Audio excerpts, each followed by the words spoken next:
The surf club here used to have a motto saying "Torquay waves roll always," and it's unusual here to have no surf.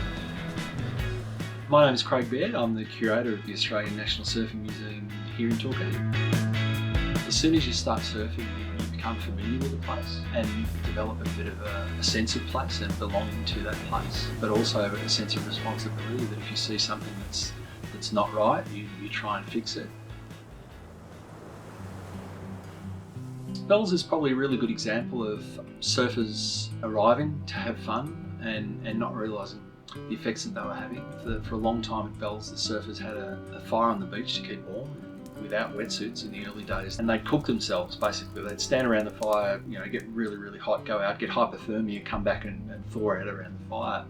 But over time, of course, what they did was they denuded the headland of a lot of the natural timber.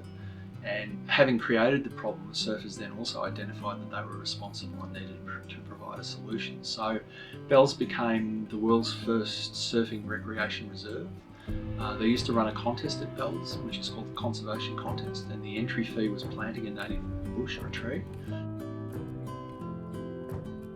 From that point, people have had both their eye on conservation values at Bells, but also the responsibility of actively caring for that place.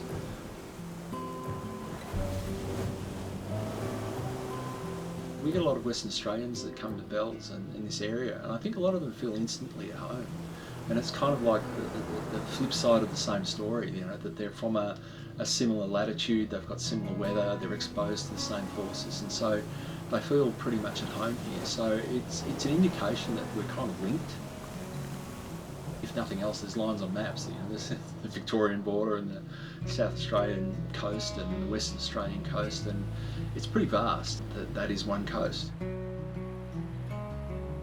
We talk about stories from different beaches, but there are thousands of beaches in Australia, but they're all linked.